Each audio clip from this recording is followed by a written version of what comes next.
सुनीति बोली, देख बेटा, तू हमेशा मुझसे पिता के बारे में पूछा करता था। देख, मैं पिता के बारे में तो क्या, मैं पिता के बारे में तुझे नहीं बता पाई, और उसने पिता तो क्या, परम पिता का परिचय तुझे बता दिया। देख बेटा, उसी परम पिता की वजह से तेरे पिता इस पदवी तक पहुंचे हैं। अगर तू चाहता है उस सिंहासन पर बैठना, तो तू या तो सुरुचि के गर्भ से जन्म लेने से ना तो उस सिंहासन पर बैठ जाएगा, और ना मेरे गर्भ से जन्म लेने से सिंहासन पर बैठ जाएगा।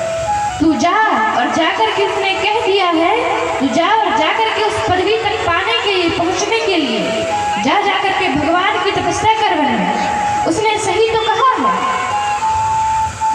ध्रुव जी महाराज बोले, माँ भगवान कहाँ मिलेंगे? बोली, भगवान तो कण-कण में सर्वत्र है। हरि व्यापक सर्वत्र समाना, प्रेम के प्रकट हो ही नहीं जाना। हरि व्यापक सर्वत्र समाना,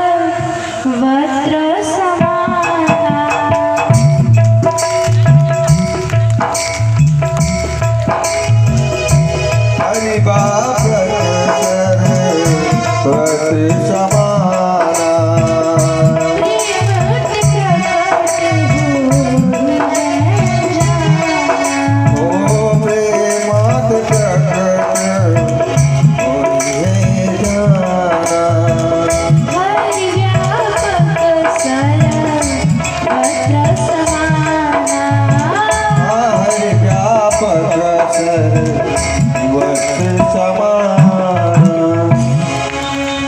ध्रुव जी कहते हैं, अच्छा भगवान सब जगह है तो दिखाई क्यों नहीं पड़ते?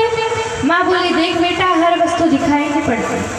पुष्प के कण-कण में रस सुगंध होती है, क्या वो दिखाई देता है मुझे? पुष्प का कण जो सुगंध होती है आपको दिखाई देती है? नहीं दिखाई देती। सिर्फ सूंघ सकते हैं उसको, अनुभव कर सकते हैं कि उस फूल में सुगंध है।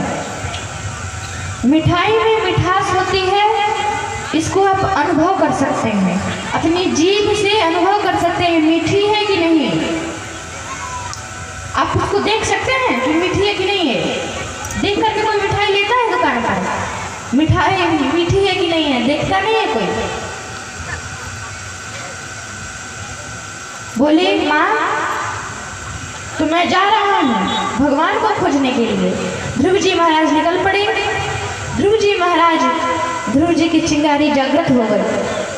जब घरघोर वन में जाकर के देखा कि परमात्मा को कहाँ ढूंढूं, तब ध्रुव जी की सच्ची भक्ति से नारद जी मिल गए। बिनु हरि कृपा मिला ही नहीं संसार। बोले, जंगल में क्या कर रहा है? नारद जी मिल गए।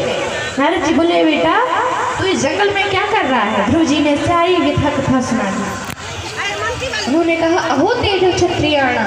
नारद जी बोले, अधुम तेज है क्षत्रिय कुमार। नारद जी बोले, तू कैसे पाएगा भगवान को? एक एक महीने से जो ऋषि मुनि महात्मा तपस्या कर रहे हैं, वो तो भगवान की झलक भी नहीं देख सके, और तू भगवान को पाएगा? बेटा देख, रही बात मान अपमान की, तू उस पर इतना ध्यान नहीं देते। अभी तेरी उम्र खेलने कूदने की है। तू जा और जा करके ये मान अपमान पर ध्यान ना दे, और जा करके खेल कूद। ध्रुव जी महाराज बोले, गुरुजी, यह आपका जो उपदेश है, ये जो सुरुचि ने मुझे कहा है, उससे मेरा जो हृदय है उसके टुकड़े हो गए हैं। और अब वो जो आप उपदेश दे रहे हैं, वो उपदेश मेरे इस हृदय पर छन्नी जैसे